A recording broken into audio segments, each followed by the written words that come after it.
বিশ্বনবী মেরাজে গেলেন, মেরাজ থেকে ফিরে আসলেন।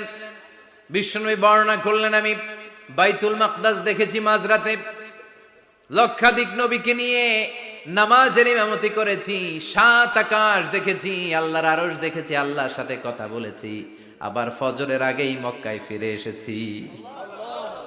সবাইকে খাইছে মোহাম্মদের মাথার তার ছিঁড়ে গেছে, নাউজুবিল্লাহ পড়ে।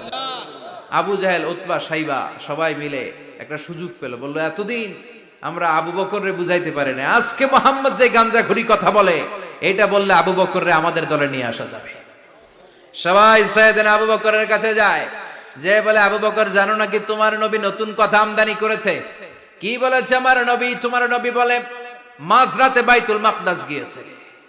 বাইতুল মাকদাসে তখন দ্রুতগামী ঘোড়া দিয়ে ছুটলেও যেতে লাগে 15 দিন। বিশ্বনবী মেরাজে গেলেন, মেরাজ থেকে ফিরে আসলেন। বিশ্বনবী বর্ণনা করলেন, আমি বাইতুল মাকদাস দেখেছি মাঝরাতে, লক্ষাধিক নবীকে নিয়ে নামাজের ইমামতি করেছি, 7 আকাশ দেখেছি, আল্লাহর আরশ দেখেছি, আল্লাহর সাথে কথা বলেছি, আবার ফজরের আগেই মক্কায় ফিরে এসেছি। সবাইকে খাইছে মোহাম্মদের মাথার তার ছিঁড়ে গেছে, নাউজুবিল্লাহ পড়ে।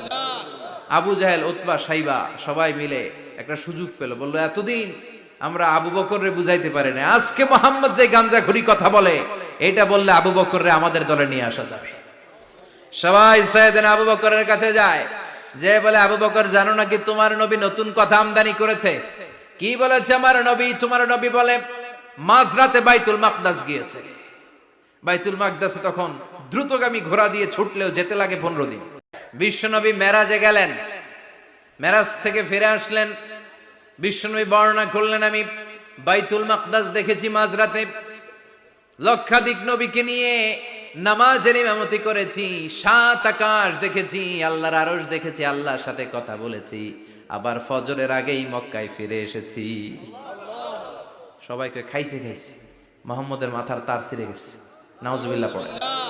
আবু জাহেল, উতবা, সাইবা সবাই মিলে একটা সুযোগ পেল, বললো এতদিন আমরা আবু বকররে বুঝাইতে পারি না, আজকে মোহাম্মদ যে গাঞ্জাখুরি কথা বলে এটা বললে আবু বকররে আমাদের দলে নিয়ে আসা যাবে। সবাই সাইয়েদনা আবু বকরের কাছে যায়, যে বলে আবু বকর জানো নাকি তোমার নবী নতুন কথা আমদানি করেছে? কি বলেছে আমার নবী? তোমার নবী বলে মাঝরাতে বাইতুল মাকদাস গিয়েছে। বাইতুল মাকদাসে তখন দ্রুতগামী ঘোড়া দিয়ে ছুটলেও যেতে লাগে 15 দিন। বিশ্বনবী মেরাজে গেলেন, মেরাজ থেকে ফিরে আসলেন। বিশ্বনবী বর্ণনা করলেন, আমি বাইতুল মাকদাস দেখেছি মাঝরাতে, লক্ষাধিক নবীকে নিয়ে নামাজের ইমামতি